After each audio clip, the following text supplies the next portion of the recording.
Halo sedulur kabeh, piye kabare? Moga sehat terus yo.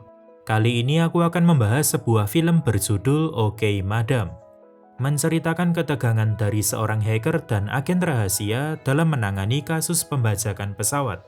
Tentunya di film ini mengandung unsur plot twist yang gacor, sehingga sabi banget untuk dibahas. Skuilah, langsung aja kita masuk ke filmnya.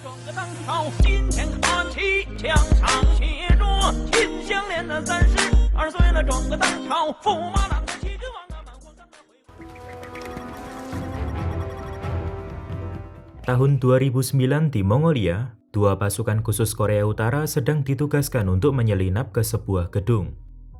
Mereka adalah Guisun dan Chulseung.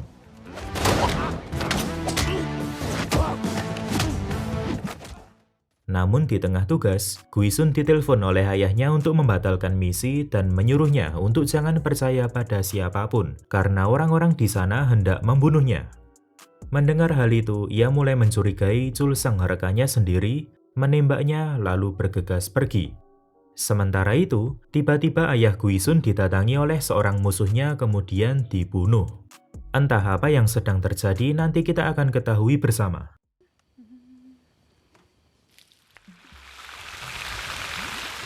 11 tahun kemudian di Incheon, Korea Selatan, tampak wanita parubaya bernama Myung yang sedang berjualan cakwe.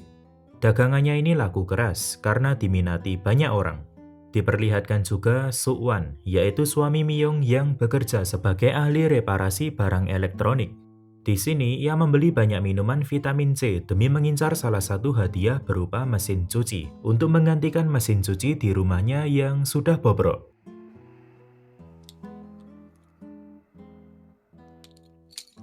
Walau kondisi keuangan mereka tidak stabil, tapi hidup mereka cukup bahagia berkat rasa cinta satu sama lain. Tak lama kemudian datanglah pemuda yang hendak memperbaiki laptopnya. Sambil menunggu pengerjaan, Suk-wan memberikan minuman miliknya ke si pemuda dan istrinya. Lalu tanpa disangka-sangka, di tutup botol milik istrinya terdapat hadiah utama liburan ke Hawaii. Jelas mereka sangat bahagia karena jalan-jalan ke Hawaii adalah impian mereka selama ini.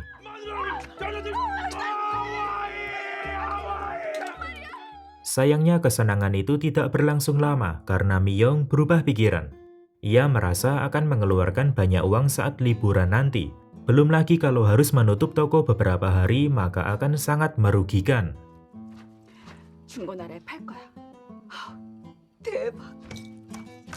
Awalnya keputusan Myung ini sudah bulat sampai akhirnya ia berubah pikiran setelah anaknya merengek.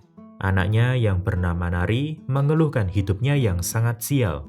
Tidak seperti teman-temannya, ia sama sekali tidak pernah liburan, bahkan hanya sekedar pergi berkemah sekalipun.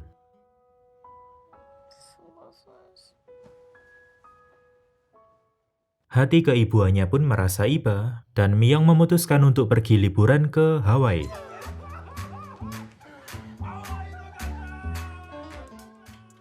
Di tempat lain, seorang wanita cantik misterius mendapat panggilan tak dikenal yang memberinya sebuah tugas.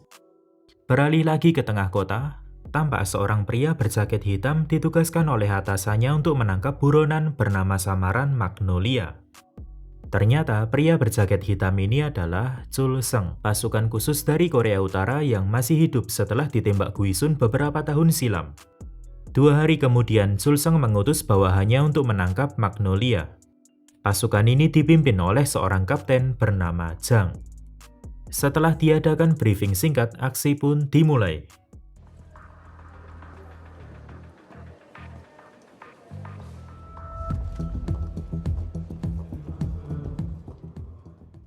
Bertempat di bandara, Suk-wan beserta keluarganya datang agak terlambat. Untunglah mereka masih mempunyai waktu untuk naik ke pesawat. Bahkan kabar baiknya, terdapat 2 kursi kelas bisnis yang bisa ditempati gratis. Alhasil Myung dan Nari duduk di kursi kelas bisnis, sementara Suk-wan di kelas ekonomi. Nari dan kedua orang tuanya sangat antusias liburan ke Hawaii, apalagi ini kali pertamanya mereka naik pesawat. Di sisi lain, seorang pramugara bernama Hyun Min sedang berakting sebagai mata-mata. Dia memang mempunyai keinginan menjadi agen rahasia, namun aksinya ini ditegur oleh atasannya. Ternyata keluarga kecil bahagia ini menumpangi pesawat yang sama dengan si wanita misterius, juga Chulseng beserta anak buahnya. Tapi sampai di sini masih belum terjadi apapun, semuanya masih lancar sampai pesawat terbang. 저기 봐봐. 구름이야, 구름. Kembali membahas ibu dan anak ini yang tambah girang karena mendapatkan makanan gratis. Sedangkan di bagian belakang, Suwan tampak akrab dengan kakek tua bernama Park. 오, 안 사람 되시나 보구만. Park bercerita kalau ia akan menemui cucunya yang tinggal di Hawaii. Kemudian untuk mengisi waktu perjalanan, Park mengajaknya untuk ngobrol lebih banyak lagi. 눈에 노란 벼들이 펼쳐져 있는데 지금 내 눈앞도 노래. 눈치 없는 애가 태어나겠구나. Tidak mau membuang banyak waktu, Chulseng langsung mengerahkan anak buahnya untuk mencari Magnolia.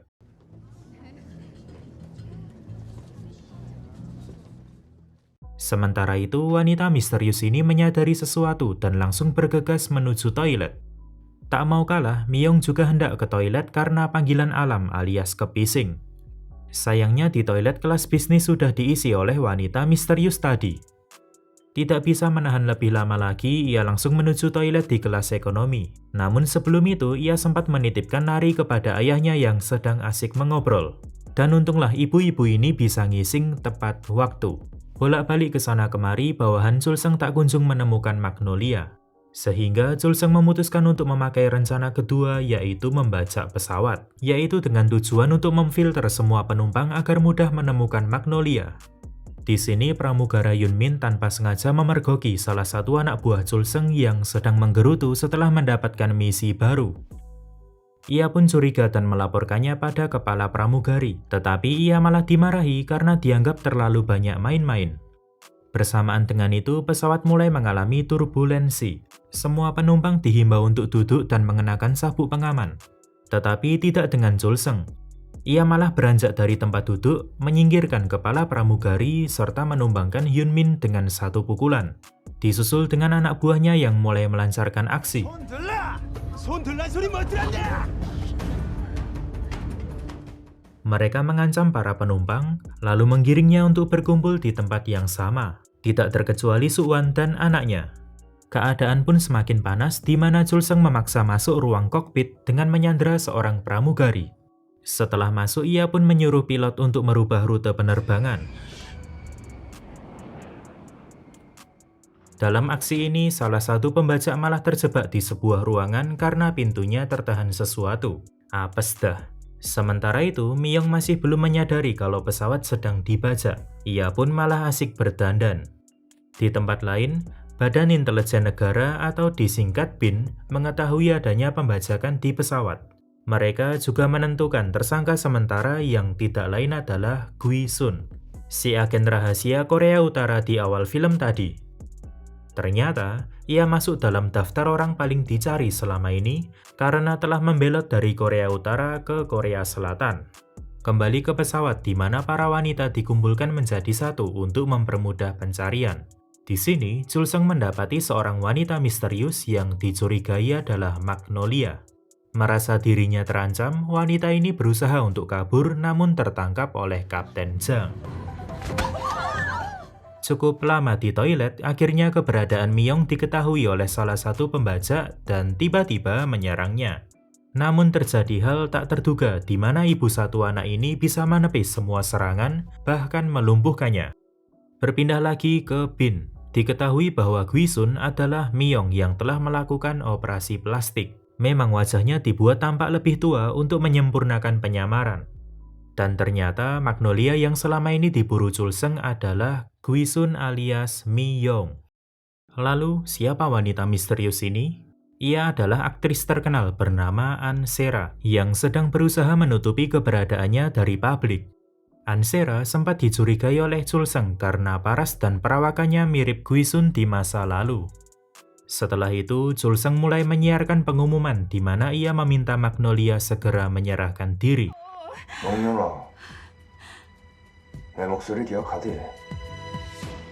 Myung pun sadar dengan siapa ia harus berhadapan. Kemudian terjadi sedikit flashback. Di masa lalu, Guisun atau Miyong ini diminta ayahnya untuk membatalkan misi sesuai di awal film tadi. Tidak lain adalah demi keselamatan.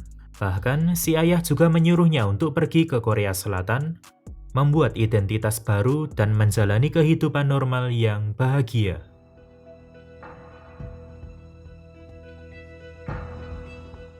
Beralih ke Suwan yang hendak mencari Miyong, dititipkanlah Nari ke kakek tua Park. Perlahan tapi pasti, Suwan berhasil lolos dari penjagaan para pembajak pesawat. Sayangnya, Miyong tidak ditemukan. Ia pun mengambil sebuah laptop lalu pergi ke ruangan kargo untuk mencari akses meretas CCTV, serta membajak sistem pesawat ala-ala hacker.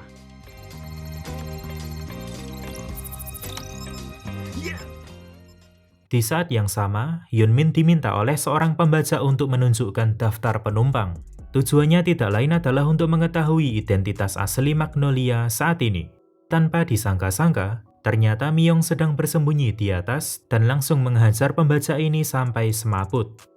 Setelah itu, Miyong meminta daftar penumpang itu untuk dibakar, supaya identitasnya dan keluarganya tidak terekspos oleh para penjahat. Akhirnya, mereka pun bekerja sama. Miyong menyamar menjadi pramugari untuk bisa mengendap-endap lebih mudah, sementara Hyunmin akan mencari senjata darurat di ruangan kargo. Dengan tenang, Miyong mulai menghajar para penjahat dengan ilmu bela dirinya yang gacor parah.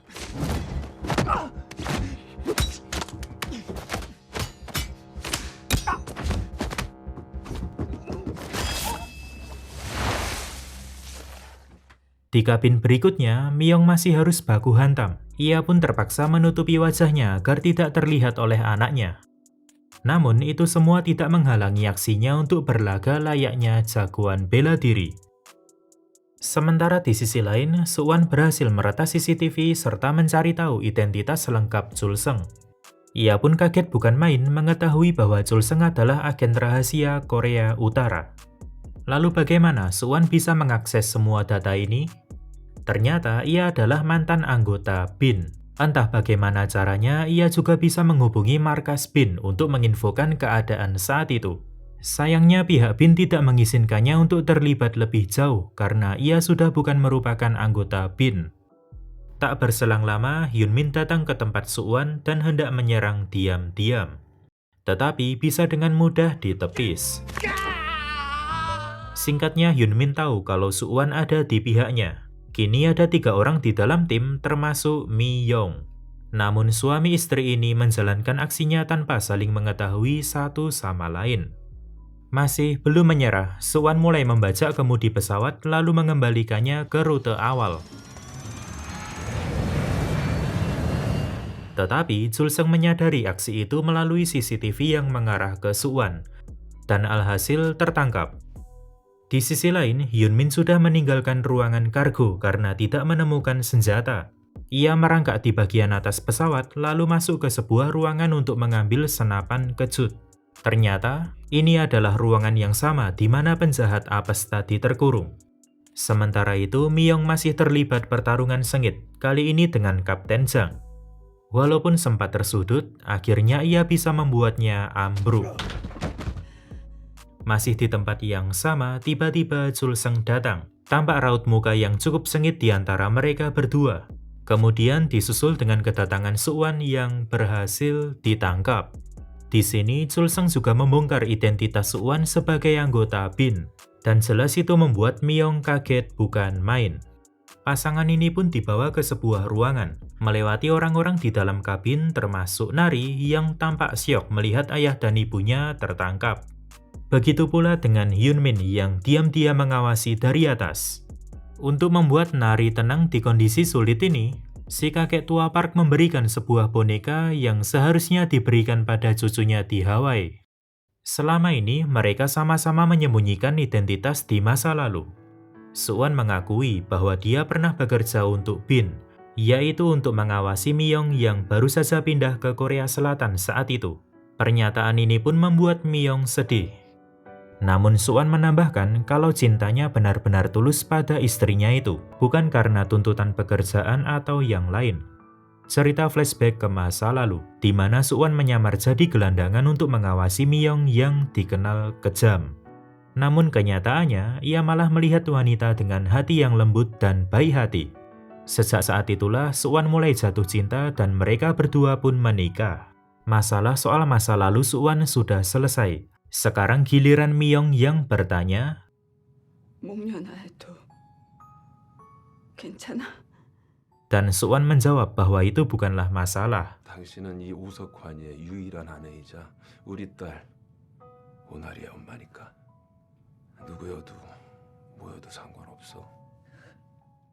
Lalu tiba-tiba terdengar suara tangis, yang ternyata itu adalah si penjahat yang tadi terkurung. Nasibnya pun semakin sial setelah diikat oleh Yunmin.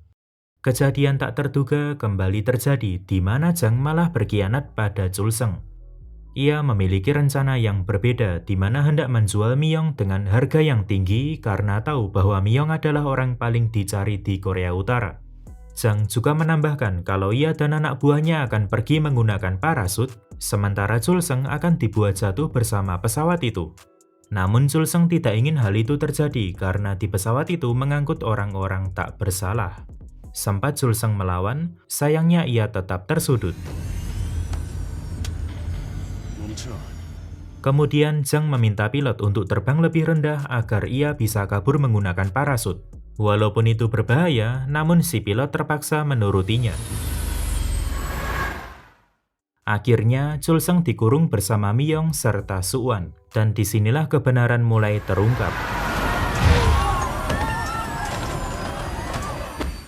Sebenarnya tujuan Chulseng hendak menangkap Miyong adalah untuk melindunginya. Dahulu, ayah Miyong adalah orang penting yang mampu menyegel penemuan senjata nuklir. Tetapi muncul orang jahat yang hendak membuka segel itu untuk tujuan busuk. Tidak lain dan tidak bukan, orang jahat ini adalah atasan Chulseng yang memerintahkannya untuk menangkap Magnolia alias Guisun atau Miyong. Hal itu berkaitan dengan Miyong karena kunci pembuka segel terdapat pada iris matanya. Di sini, mereka juga meluruskan kesalahpahaman di masa lalu. Dahulu, Chulseng tidak pernah mencoba mengkhianati Miyong. Namun karena Miyong terlalu curiga setelah diminta ayahnya untuk jangan percaya siapapun, maka terjadilah aksi penembakan. Bersamaan dengan itu, Yunmin muncul dari ventilasi untuk memberikan pertolongan. Dan mereka pun memutuskan untuk bekerja sama melawan Jang. 오케이. Suwan meretas pesawat dengan mematikan lampunya. Di saat yang sama, Miyong serta Chulseng mulai melancarkan aksinya.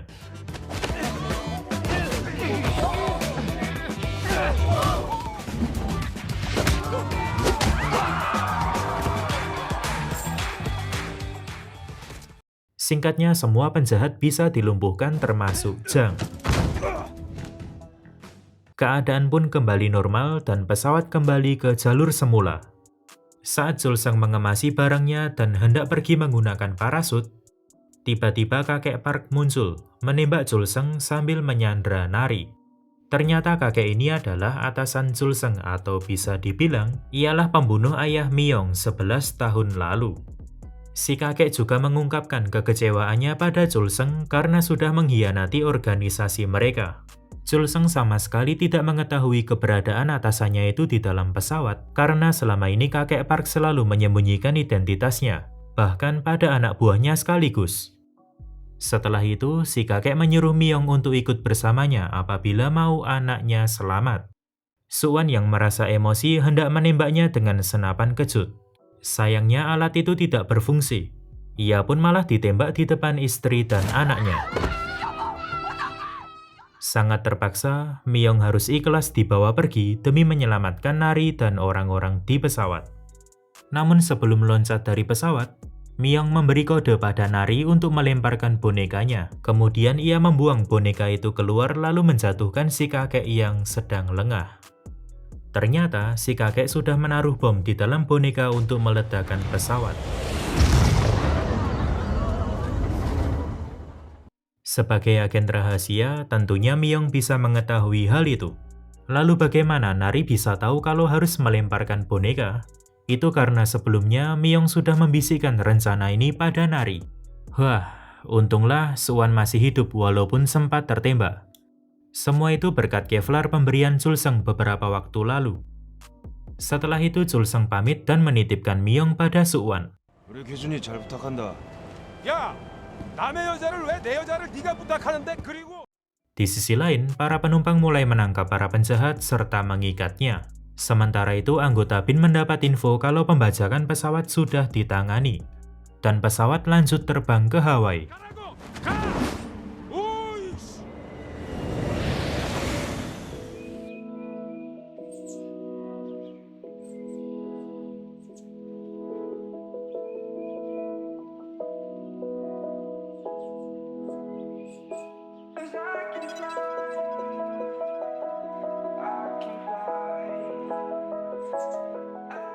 Film pun ditutup dengan pasangan suami istri ini yang sudah berada di Hawaii. Di sini Suwan menjelaskan bahwa perjalanan ke Hawaii adalah rencananya selama ini. Ia sengaja menabung untuk ini semua, jadi hadiah liburan tadi hanyalah tipu-tipu karena dibuat oleh Suwan sendiri. To know if I can bleed. If that's what you wanted, you won't get it tonight.